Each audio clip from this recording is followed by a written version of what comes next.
Lucas capítulo 1, versos 57 até os 66. Você pode acompanhar comigo? Diz assim: Completou-se o tempo de Isabel dar à luz, e ela teve um filho. Quando seus vizinhos e parentes ficaram sabendo que o Senhor lhe tinha sido muito misericordioso, alegraram-se com ela. E no 8º dia, quando foram circuncidar o menino, queriam dar-lhe o nome do seu pai, Zacarias. Mas sua mãe disse: de modo nenhum, o nome dele será João. Eles lhes disseram: não há ninguém com esse nome entre os seus parentes. Então perguntaram por gestos ao pai como queria que o menino chamasse. Lembra? Zacarias estava mudo, por conta perguntaram por gestos. É interessante que a Escritura diz que ele estava mudo, não surdo, né? Mesmo assim perguntaram por gestos. 63. E pedindo uma tabuinha, ele escreveu: seu nome é João. E todos se admiraram, e imediatamente a sua boca se abriu. Sua língua soltou e se pôs a falar, louvando a Deus. Então, todos seus vizinhos ficaram com muito medo, e em toda a região montanhosa da Judéia se falava sobre esses acontecimentos. Todos ficaram sabendo e se perguntavam: o que este menino vai ser? Pois a mão do Senhor estava com ele. Até aí, tá bom. Olha para cá, por favor. Estamos dando continuação às nossas pregações sobre o Evangelho de Lucas. Essa eu acho que é a 9ª. E este texto, talvez nós passamos por ele, às vezes, lendo, e não conseguimos extrair dele, a princípio, tanta coisa como os outros textos, mas você vai ver que tem coisas fundamentais para que eu e você venhamos aprender. Só lembrando o contexto aqui. Zacarias e Isabel, um casal temente a Deus, diz a Escritura, fiel em tudo, já com idade muito avançada, e mesmo fiel a Deus, eles eram estéreis. Isabel não tinha filho. E a esterilidade, naquele contexto bíblico, era visto como uma maldição. Tanto é que quando Deus queria amaldiçoar uma mulher, uma família, o que ele fazia? Cerrava o ventre. E quando ele queria abençoar, mostrar que eles estavam com a pessoa, ele dava muitos filhos. E eles, Zacarias era pastor, sua esposa temente e fiel a Deus, e mesmo assim, eles não tinham filhos. Então, diz a Escritura que, quando Zacarias está orando, o Senhor ouve a sua oração e responde.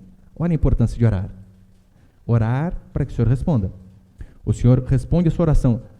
Zacarias, eu ouvi a tua oração e eu vou fazer como você pediu. Diz a Escritura que quando Deus diz que vai fazer, ele diz: não acredito.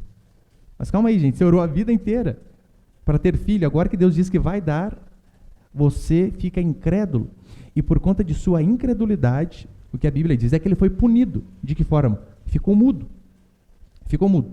E então, nós chegamos aqui, neste momento onde o menino está quase para nascer, eles dizem o nome dele, Zacarias pega uma tábua, escreve, e quando ele diz que o nome dele vai ser João, porque Deus assim tinha mandado, a sua língua se solta e ele começa a falar. Eu quero passar apenas 3 princípios aqui essa noite. Põe o primeiro ali, por favor. Calma. Primeiro princípio, a alegria compartilhada. É o que nós vamos ver aqui no texto. Que, por conta daquela mulher gerar um filho e em uma idade avançada, ela ficou alegre, vizinhas ficaram alegres e todos acabaram ali se alegrando juntamente com ela. Para que você venhamos a perceber que gerar filhos sempre foi motivo de alegria. Sempre. Toda vez que a Escritura fala a respeito de filhos, é sempre um motivo de alegria. A não ser que você hoje esteja com a sua mente cauterizada pelo feminismo, pelo esquerdismo e por doutrinas totalmente antibíblicas. A prova que você não pensa de acordo com a Escritura é quando vem a palavra filhos à sua mente, uma das primeiras coisas que você pensa é gasto, dinheiro indo embora, noites sem dormir, interrupção do meu sonho, da minha carreira. Se este é o seu pensamento, é um grande indício que a sua mente não está de acordo com aquilo que a Escritura ordena. Filhos, a palavra do Senhor vai dizer que são dádivas de Deus, bênçãos, presentes. Eu coloquei o salmo ali, põe ele, por favor, Salmo 127. O salmista é bem claro. Como flechas na mão do guerreiro, assim são os filhos da mocidade. Bem-aventurado é feliz. Bem-aventurado o homem que Bem-aventurado o homem que com eles enche a sua aljava. Quando enfrentarem os inimigos numa disputa, não serão envergonhados. Aqui a ilustração que o salmista dá é que filhos, eles são como flechas que você coloca na aljava, na mochilinha atrás. E quanto mais você tem, a Bíblia diz que é melhor. Consegue ver a diferença do discurso de hoje para aquilo que a Bíblia realmente coloca?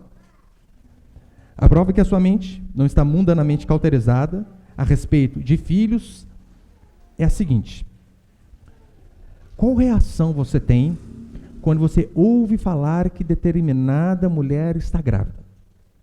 Há umas 2 semanas eu visitava uma moça e a minha esposa disse assim: a esposa do fulano está grávida, do segundo filho, apenas segundo. Instantaneamente, a moça respondeu assim: misericórdia, de novo. Segundo. É triste quando nós vemos que a nossa mente ela não está condizendo com aquilo que a Escritura nos ordena, mas sim com o movimento feminista, com Paulo Freire, com Betty Friedan, com Simone de Beauvoir. Filhos, a Escritura diz que é bênção. Dependendo da circunstância, sabemos que nascimentos são mais comemorados ainda. Uma coisa é quando você casa nova e tem filho novo. Tem uma irmã de uma das nossas igrejas, casou com 39 anos, nunca é tarde, olha que benção, hein? 39, e engravidou aos 39,5. É claro que essas gravidezes são mais comemoradas, porque a princípio já está se passando da idade, não se tem certeza se vai haver tempo hábil ou não. Todavia, uma gravidez conturbada e levada a cabo até o final, ela gera ainda mais uma sensação de milagre. Não é assim? Às vezes a mulher engravida e tem vários problemas durante aqueles 9 meses. Luta em cima de luta, hospital, interna, vai para casa, infecção, problema aqui, problema lá. E então a criança nasce saudável. Essas gravidezes geralmente são muito mais comemoradas. Tem pessoas que às vezes depois de tanta luta, colocam o nome da filha de Vitória, para simbolizar que aquele período de luta o Senhor nos deu a vitória. A gravidez de Isabel era uma gravidez ímpar. Ela era estéril, juntamente com seu marido eram velhos. É bem provável que o ciclo menstrual dela já tinha ido embora, assim como Sara, quando ficou grávida, que já não tinha nem menstruação mais, e mesmo assim, o Senhor operou de forma poderosa ali na vida dela, para mostrar para mim e para você que não importa os empecilhos humanos. Meu irmão, quando Deus ele quer fazer alguma coisa, homem nenhum pode impedir. Não é a esterilidade que vai impedir, não é a idade avançada, não é a condição financeira, mas ele vai fazer aquilo que ele prometeu. No versículo 57, você pode acompanhar comigo? 57 e 58. Completou-se o tempo de Isabel dar à luz, e ela teve um filho. Quando seus vizinhos e parentes ficaram sabendo que o Senhor lhe tinha sido muito misericordioso, alegraram-se com ela. Mas olha o verso 59. E no 8º dia, depois mais adiante aqui vai dizer que eles ficaram tão felizes que quiseram até dar nome para o menino. Nada novo. Não é assim hoje em dia? Como vai chamar o seu filho? Vai chamar Isaac. Nossa, por que esse nome põe outro? Criatura, faça um e põe o seu, não é mais fácil? Só que eu sei que as irmãs são mais polidas, né, um pouquinho. Mas eles queriam dar um nome para aquela criança. Não era só questão de palpite que estava em questão ali. Não era este problema. O que estava por detrás do nome daquela criança era a obediência daquele casal ao Senhor. Porque o Senhor tinha dito que ele chamaria João. Isabel sabia, Zacarias sabia, só que o povo estava pensando o contrário.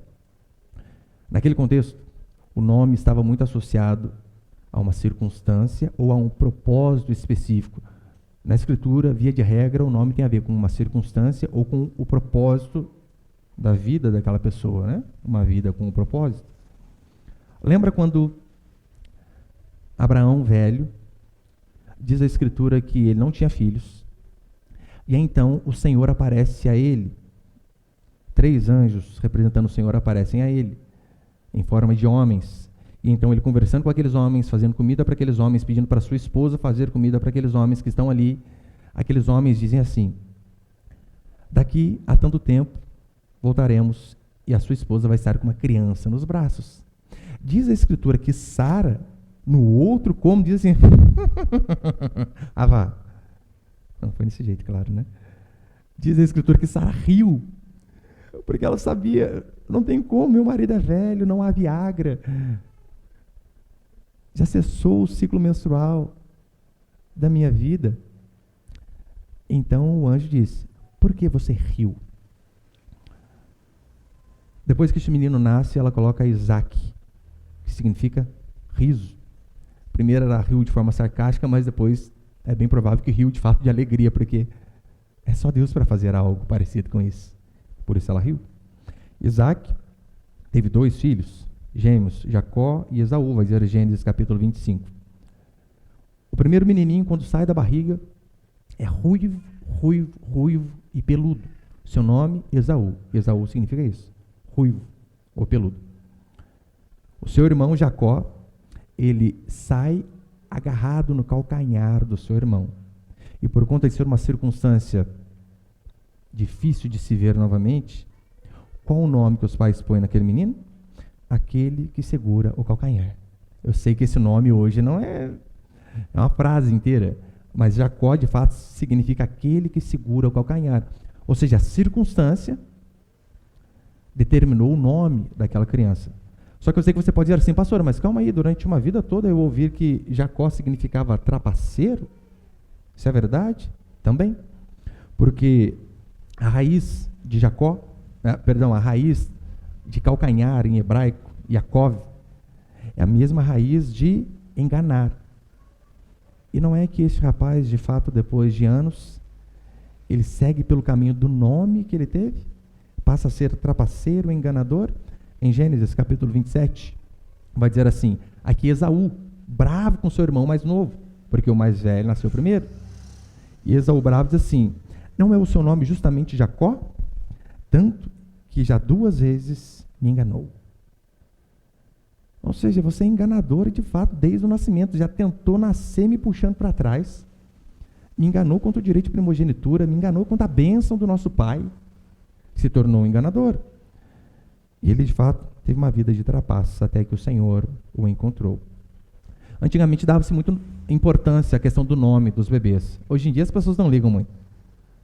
Hoje em dia nasceu o menino Enzo. Nasceu a menina Valentina. Via de regra assim. As pessoas não se preocupam com o significado, né? Abre um parêntese aqui.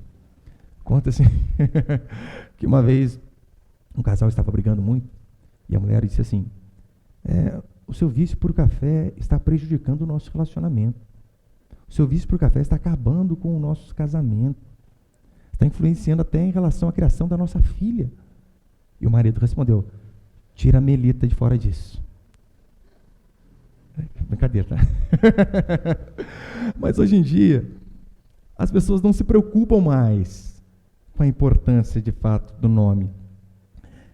Porque eles queriam dar o nome de Zacarias àquela criança.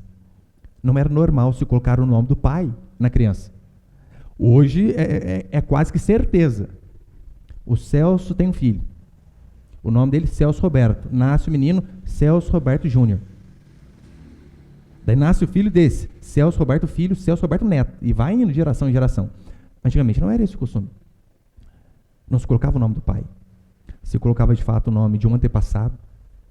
Ou, no máximo, o nome de um avô. Só que, o que eles estavam querendo dizer quando eles queriam colocar o nome do pai naquele menino? Pode ser por 2 motivos, alguns teólogos vão dizer. O primeiro é o seguinte: para mostrar que a idade avançada de Zacarias, onde ele poderia até ser o próprio avô do seu filho. Para mostrar: olha, você teve tão velho, tão velho, tão velho, que você pode ser pai e vô ao mesmo tempo. E a segunda opção é que, para mostrar que Deus tinha se lembrado dele, porque Zacarias significa lembrado por Deus. Talvez esses são os 2 motivos. Agora, aquele foi um evento que trouxe alegria para muitos. Que a alegria foi compartilhada. Lembra daquele princípio onde diz que nós devemos nos alegrar com aqueles que se alegram? Uma mulher grávida é motivo de alegria para a família e para todos. Uma pessoa que prospera, que consegue um serviço, que avança, que troca de carro, compra uma casa, não seria motivo de nós, cristãos, termos inveja, mas sim de nos alegrarmos. Eu sei que às vezes é difícil, porque a Bíblia diz, alegrai com os que se alegram e chorar com os que choram. Chorar com os que choram, meu irmão, é fácil. Vai a um velório, você não precisa fazer força. Agora imagine que o seu filho estuda durante 4 anos para passar em um vestibular particular e não consegue.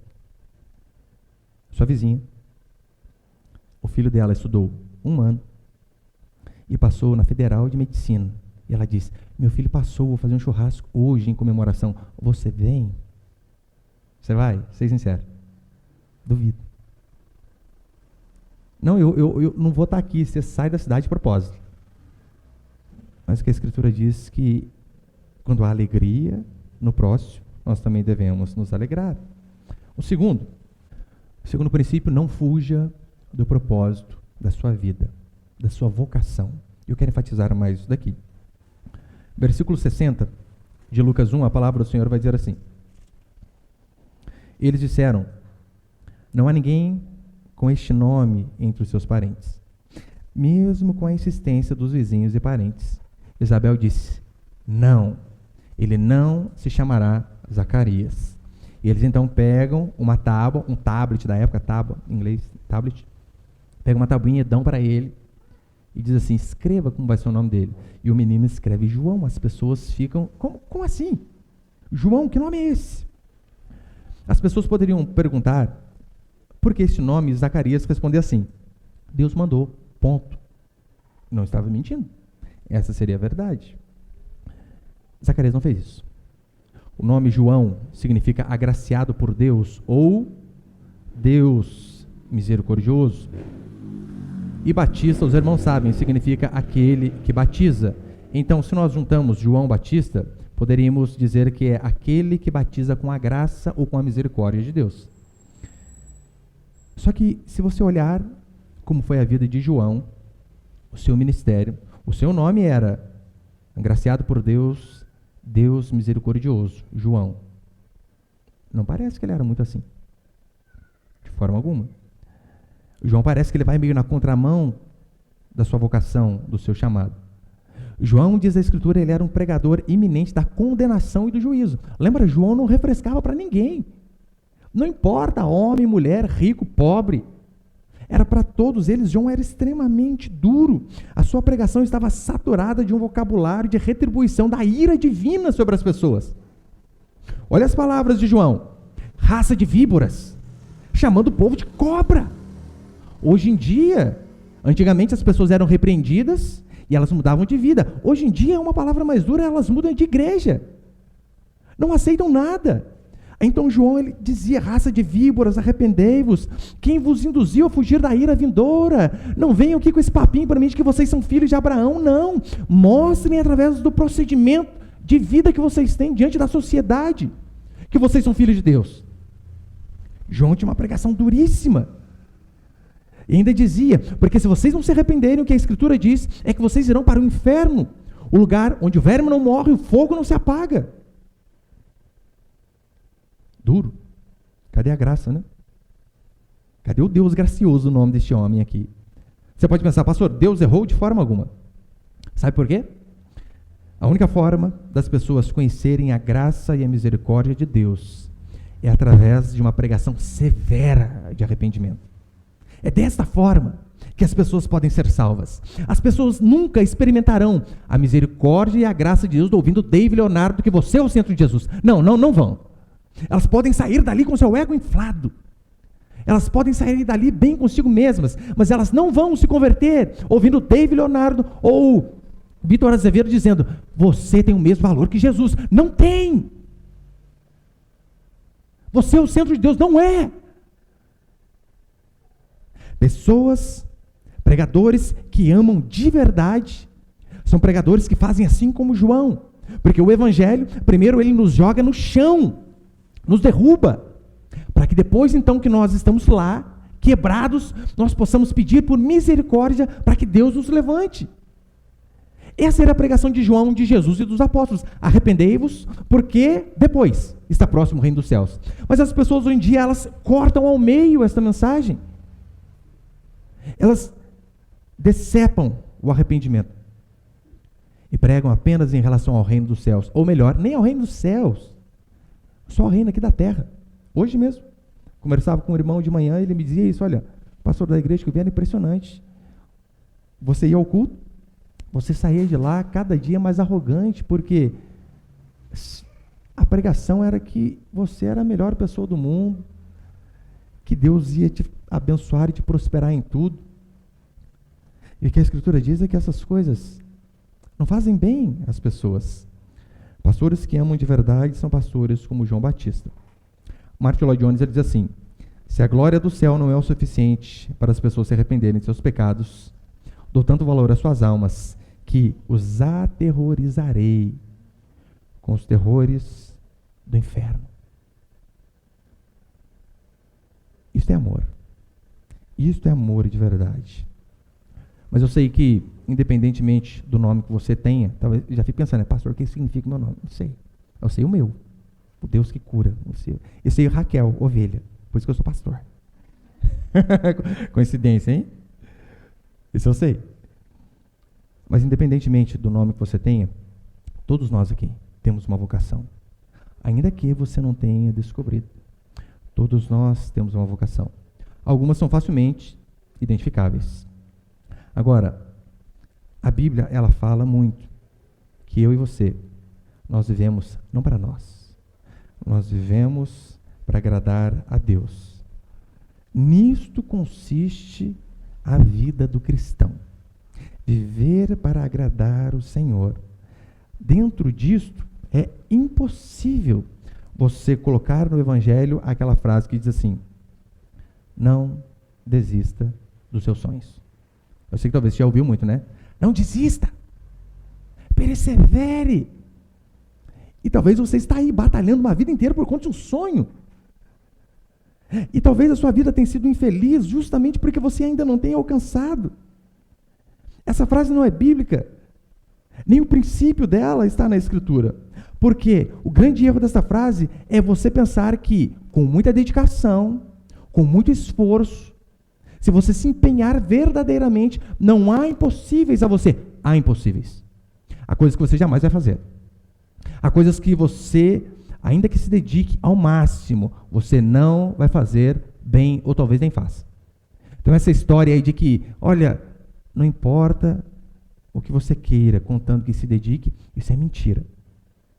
Se você começa a treinar um atletismo, corrida, você pode treinar a sua vida inteira, você jamais vai correr como o Usain Bolt.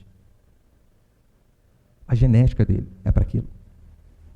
Ainda que você seja um excelente nadador, você não vai conseguir nadar como Michael Phelps. O rapaz parece um golfinho por natureza. Nem tudo podemos. Então, não se iluda. E outra coisa, dá a entender que de maneira indireta, se você persistir, você pode chegar lá. Não pode. Sabe o que você tem que fazer? Você precisa perseguir a vontade de Deus para a sua vida. Nisto está a verdadeira felicidade. Em ser fiel àquilo que o Senhor nos vocacionou. Eu quero aqui conseguir mostrar pelo menos alguns indícios daquilo que Deus chamou. A essência da realização humana, de acordo com a Escritura e também com a Confissão de Fé de Westminster, é que o homem existe para glorificar a Deus. Esta é a finalidade da minha e da sua existência, glorificar o Senhor. Independentemente da sua profissão. Todos nós fomos feitos para glorificar a Deus. É por esse motivo que vocação vem do latim vocare, né? Chamado por Deus para cumprir uma missão. Com a Reforma Protestante, em 1517, ela trouxe, de fato, de volta a ideia original de que todos nós somos vocacionados para algo. Porque eu, pelo menos da igreja que eu vim, eu aprendi que vocação era só quem tinha vocação para o ministério. Foi chamado para ser pastor, é vocação. O resto não é vocação. O resto é trabalho, é hobby para você viver aqui no mundo. Não. Cansei de falar para os irmãos já o exemplo de Martinho Lutero. Um homem se converte, chega diante do Lutero e diz assim: Lutero, eu converti. O que eu devo fazer agora? Talvez esperando que Lutero diria para ele assim, olha, larga tudo e sirva a Deus. Sabe o que Lutero disse para ele? Qual a sua profissão? Ele diz, sapateiro. Lutero retruca, volte para casa, faça os melhores sapatos que você puder fazer. Assim você vai estar glorificando a Deus. E assim é em toda profissão, em todo emprego que nós venhamos a ter. Em Colossenses, eu coloquei? Colossenses 3, 22. Olha o que Paulo diz. Escravos, obedeceis em tudo a vossos senhores deste mundo. Não diz, né? Senhores crentes. Aquele ímpio carne de pescoço, que é seu patrão. Diz a Escritura, está no governo do Senhor. Escravos, obedecei em tudo vossos senhores deste mundo. Não servindo só quando observados como quem quer agradar os homens, mas de coração íntegro, temendo o Senhor. Ou seja, sirva o seu patrão, não apenas quando ele estiver olhando, mas sirva a ele como você estivesse servindo a Deus. Se eu e você de fato fizermos isso, entenderemos que a nossa existência, toda ela, é para glorificar o nome do nosso Senhor, seja por meio do nosso trabalho, por meio da criação dos nossos filhos. Essa semana conversaram com uma irmã da nossa igreja, e ela, cuidadora de idosos, ela cuida de uma senhora que tem Alzheimer. Alzheimer, você sabe, né? Você esquece, não lembra do passado recente. Então, essa irmã simples, dizendo para mim, pastor, todo dia eu vou a pé para o meu serviço e eu vou orando. Senhor, me dá graça, me dá força para eu conseguir segurar essa mulher que é mais pesada que eu, que é a mulher que ela cuida um pouquinho fortinha, né? Entrou até na academia para poder trabalhar melhor. Falei, irmã, mas você já é meio de idade, né? Não, pastor, mas eu preciso ficar forte, como que eu vou segurar a mulher? Eu vou orando, Deus, eu quero segurar, eu quero ver ela pelo menos andar um pouquinho mais que ela andou ontem. Eu ouvindo aquela irmã dizer isso, eu fiquei emocionado dizendo, isto é vocação. Fazendo algo que talvez não será retribuído. Porque você acha que a senhora com Alzheimer vai lembrar do que ela fez? É claro que não, não lembra. Se tem uma coisa que ela não vai fazer é lembrar. Mas todo dia ela está lá, dando o seu melhor. Ganhar dinheiro é importante, mas o foco da nossa vida é glorificar a Deus por meio dos nossos dons, das nossas habilidades. Nós temos habilidades distintas, nem todos são iguais, graças a Deus por isso. Pensou se todos soubessem fazer só a mesma coisa? É terrível. Os nossos filhos têm habilidades diferentes. O que nós como pais devemos fazer é reparar suas facilidades, habilidades e dons e colocar cada um numa função. Você não pode pegar um microfone e usar o microfone como um martelo, porque se você assim fizer, você vai frustrar o microfone e não vai conseguir executar o serviço de bater o prego. Vai arrebentar com os dois. Só que os pais de hoje em dia, eu falo com tristeza, a maioria são todos medíocres. Em que sentido? Eles não se importam com as habilidades, nem com os talentos dos filhos. O que eles se preocupam de verdade é, passou num bom concurso? Conseguiu um bom salário? Fez a faculdade, ainda que não saiba nem escrever direito. Tem o diploma? Ganha bem? O resto não se importa. Assim são os pais. Agora, como que eu e você podemos, talvez, observar indícios da vocação dos nossos filhos? Ou da nossa própria vocação? Por exemplo, quantos aqui têm filhos? Levanta a mão, só para eu saber. Sheila pode levantar, está quase. Você tem filho? Você tem a vocação de ser pai e de ser mãe. Simples. Nasceu a criança, você automaticamente é vocacionado a cuidar da criança. Ainda que nunca tenha cuidado antes. Mas a Bíblia diz que ser mãe é missão, ser pai é missão, é uma vocação primordial. E nós não podemos, de forma nenhuma, abandonar essa vocação primordial, que são os filhos, para fazer uma vocação secundária. Não, o que é primordial vem, de fato, em primeiro. Só que eu sei que por conta do advento feminista, você ouviu que ser mãe é opressão, que ser mãe é frustração, que o lar é uma prisão. Beck Friedman diz que as mães devem abandonar os filhos e buscarem a carreira. E o tanto de mulheres que eu já vi, muito bem sucedidas diante das pessoas, mas não tem o mínimo de reconhecimento no lar, frustradas por dentro. E a frustração aumenta a cada dia. O problema não é o distanciamento do mercado do trabalho, mas o distanciamento do propósito do Criador para a sua vida. E toda mãe que abandona a criança pequena, sem exceção, está deixando de cumprir o propósito ao qual Deus lhe incumbiu. Se você tem filho pequeno, você tem a obrigação, o dever, segundo a palavra de Deus, de não terceirizar o serviço da criação dos seus filhos para o Estado, para os avós, para os pais, para a babá, nem para a titia da creche. Não estou dizendo que você, irmã, não pode trabalhar. A Bíblia diz que a mulher de Provérbios não trabalha muito. Mas enquanto você tiver bebês, crianças, a sua dedicação deve ser integral. Além do mais, eu falei para os irmãos, eu não consigo entender. A mulher arruma um serviço para ganhar 1.500 e deixa o seu filho com uma babá e paga 750.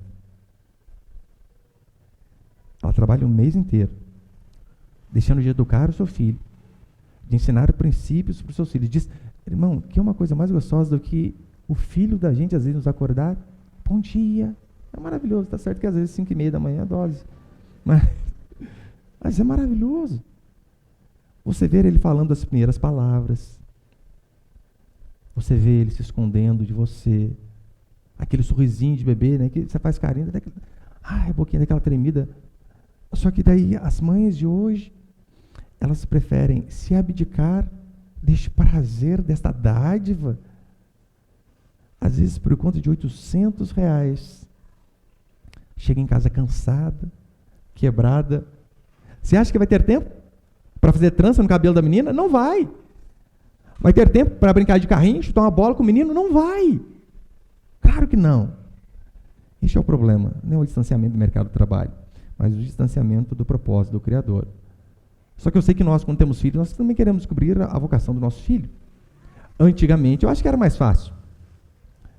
Antigamente, qual era a vocação dos filhos? Via de regra, a vocação do pai. O que o pai faz? Ctrl+C, Ctrl+V. Copia. E funcionava.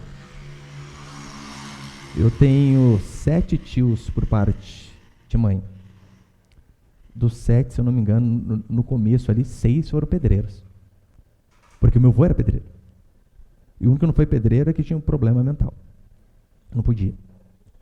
Era fácil. Então, você que tem filho, a primeira coisa que você deve pensar é, por que não ensinar o meu ofício a ele? Eu sei que há exceções.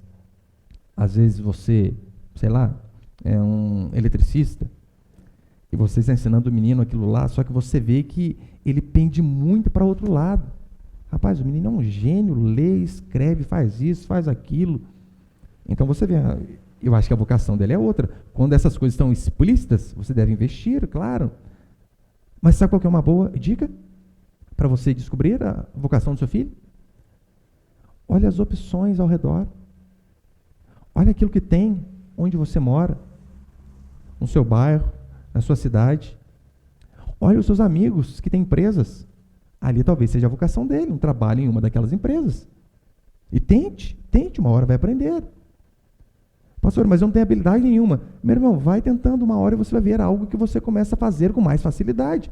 Um irmão da nossa igreja aqui, barbeiro, corta cabelo muito bem. Vou fazer propaganda dele, que foi que vai cortar o meu de graça agora. E ele ofereceu um curso de barbeiro para os irmãos aqui da igreja, fica você já sabendo, se você não leu lá no WhatsApp. Curso de barbeiro de graça para os irmãos da igreja que quiserem fazer. Põe seu menino para fazer, ou faça você. Eu já vou escalar a minha esposa, porque ela que corta o nosso cabelo lá em casa. Aprenda a cortar. Então veja, e tente. Mais cedo ou mais tarde você vai descobrir. Deixar bem claro. A vocação, ela pode ser vocação para liderar como Davi. Isso é vocação. Não é qualquer um que foi feito para liderar, para estar à frente, seja de um trabalho, de uma igreja, de qualquer coisa. Mas há uma vocação louvável também, como a de Jonatas, que era a vocação de servir aquele que liderava. Isso é de suma importância. Se os missionários que vieram trazer o evangelho a nós sonhassem ser grandes homens, eles não sairiam da Europa. para vir pregar numa selva chamada Brasil. Você sabe, né? Hoje em dia já é terrível. Mas antigamente, a imagem que tinham do Brasil é que era pisar aqui e ser comido por canibais. Você já jogou, os homens, né? Já jogou aquele joguinho antigo, Street Fighter? Lembra, né? A luta lá tinha o Ken e o Ryu. Representante dos Estados Unidos, o militar, Guile. Representante do Japão, Ryu, lutador forte, faixa preta. Lembra qual era o representante do Brasil? Lembra aí, Paulo? Blanca. Um animal. Um monstro. Literalmente. Terceiro, para encerrar. Terceiro princípio, fidelidade a qualquer custo. Olha o contexto aqui. Zacarias, ele ora uma vida toda para ter um filho. O Senhor responde a oração e diz, eu darei. Ele fica incrédulo. E então ele é punido por conta da sua incredulidade. Todavia, depois, ele se arrepende. E a prova disso é que ele volta a falar. A misericórdia de Deus é sobre a vida dele, restaura a sua fala. Mas não houve apenas este milagre na vida de Zacarias e na família dele. Toda a vida dele foi um milagre. Ele voltou a falar. Ele teve uma visão no templo. Ele viu o filho ser cheio do Espírito Santo quando estava no ventre. Teve filho, já velho, com a esposa estéril. O nascimento de um filho a pais idosos, que é uma coisa mais miraculosa do que isso? Isso é milagre. Agora, diante disso tudo, sabe o que Zacarias faz? A continuação do texto aqui, próxima semana. Zacarias canta. Zacarias louva. Zacarias agradece ao Senhor por conta daquilo que Deus fez. Só que às vezes nós não conseguimos ser gratos a Deus pelas coisas que Ele tem feito em nossa vida, porque às vezes nós achamos que Deus fazer algo em nossa vida é só quando é algo estrondoso, milagroso. A gente olha para Zacarias, pastor, isso aqui é milagre. Mas você acha que o seu filho, que você simplesmente casou, se deitou com a sua esposa, ela ficou grávida, você acha que isso aí é normal? Você viu a complexidade que são essas células se formando? A criança se desenvolvendo? Meu irmão, é algo fabuloso. E você acha que porque talvez não foi quando você era velho, ou quando você era estéril, que não é milagre? É claro que é. A nossa vida é cheia de milagres. Diante desses acontecimentos, essa família, o povo e os pais todos ficaram alegres. E olha a pergunta que eles fizeram. O que virá a ser este menino? Eu encerro dizendo isso. João, diz a Escritura, o Senhor Jesus dizendo a respeito dele, foi o maior homem nascido de mulher. De todos, Jesus disse, o maior foi João. Continuação dos evangelhos, nós vemos como era e quem foi João Batista. João foi um homem de coragem. Foi um homem que não se dobrou diante do politicamente correto de sua época. Não se dobrou. João foi alguém que andou na contramão do mundo. As pessoas iam para um lado, ele ia para o outro. João era sacerdote, porque ele era filho de sacerdote. Um sacerdote, via de regra, ele assistia no templo, ele tinha boas vestimentas, ele comia do melhor das ofertas do templo. Você lembra como era João Batista? Era a antítese disso. João Batista não estava no templo, estava no deserto. Calor dos infernos. Enquanto os sacerdotes se vestiam com roupa de linho fino, pedras preciosas, a roupa de João Batista era pelo de camelo. Era quase o homem das cavernas de sua época. Enquanto os sacerdotes no templo comiam do melhor das ofertas, João Batista comia gafanhoto e mel silvestre. Um ensaio da época. Este era João. Os sacerdotes da época de João, provavelmente, assim como os de hoje, deviam ter se desvirtuado da mensagem genuína do Evangelho. Por isso, João precisou vir de uma forma radical, justamente para chocar. E João choca os crentes de sua época, sabe com qual mensagem? A velha, antiga e conhecida mensagem: arrependei-vos, porque está próximo o reino dos céus. Essa mensagem que tem sumido hoje. Você não vê. Você não vê mais essa mensagem, infelizmente, em muitos púlpitos. Então, às vezes, quando nós pregamos aquilo que João e Jesus pregou, somos tidos como radicais, como sem amor. Eu ouço as dezenas dizendo: seu pastor é sem amor. Fale sobre o amor de Jesus Cristo. Não fique aí falando do pecado, que os homossexuais precisam se arrepender, que as pessoas que estão no caminho errado precisam se converter, que os filhos que não são submissos ao pai precisam se submeter, que as esposas precisam se submeter aos maridos, que os maridos precisam amar as esposas e dar a vida por elas. Não fale isso. É isso que eu ouço. Essa era a mensagem de João Batista, dos apóstolos, e era esta mensagem que salvava. João Batista, ele foi fiel ao seu chamado. Mesmo diante da modernidade, dos sacerdotes estarem na contramão, ele disse: não, eu não vou seguir a maioria, eu vou fazer aquilo que é a vontade do meu Senhor. E assim ele fez. Sabe qual é o resultado? Diz a Escritura que toda a Judéia saía para ouvir este homem. Toda a Judéia. Quilômetros. Alguns mapas ali que eles dizem cerca de 80 a 90 quilômetros a pé ou a cavalo, para ouvir um homem que dizia: arrependei-vos, cobras. O que tinha na igreja de João Batista? Não tinha cadeira como essas que vocês estão sentados, não ventilador, ar-condicionado, muito menos. O máximo que você podia fazer era juntar um banquinho de areia e sentar na areia fervendo, para ouvir um homem te confrontar os seus pecados. João Batista era corajoso, conseguiu o respeito dos fariseus. João Batista, ele não temeu nem mesmo o rei de sua época. Lembra quando ele chega em Herodes e diz: não te é lícito possuir a mulher de teu irmão.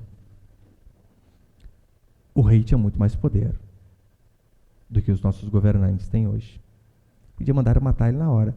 E foi isso que aconteceu. Eu vejo João Batista, homens de coragem, que não se dobravam diante de governadores tirando. Não se dobravam.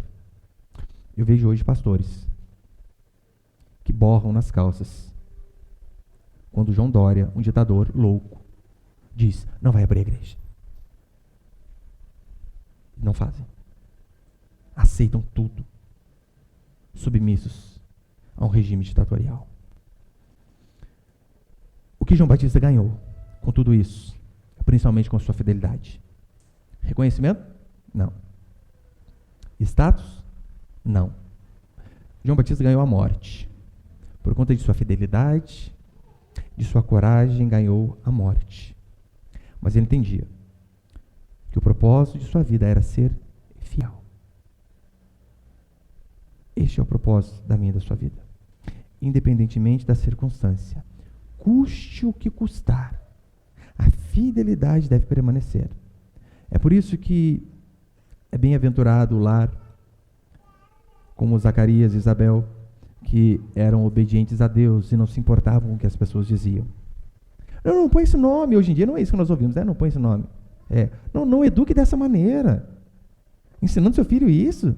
O quê? Tirou o filho da escola para ensinar em casa. Você é louco. Não é isso que nós ouvimos constantemente? Bem-aventurado o lar como o lar de Zacarias e Isabel, que não se dobrava diante do politicamente correto. Bem-aventurado aquele que acha propósito em sua vida e o propósito da nossa existência, independentemente da vocação que você tenha. O que a Escritura diz é que todos nós fomos vocacionados a sermos fiéis. Ainda que essa fidelidade nos custe emprego, nos custe amigos, nos custe dinheiro, o que você devemos é ser fiéis a Deus e que Ele nos dê a graça de sermos homens de coragem e mulheres de coragem, assim como foi João Batista. Amém, meus irmãos?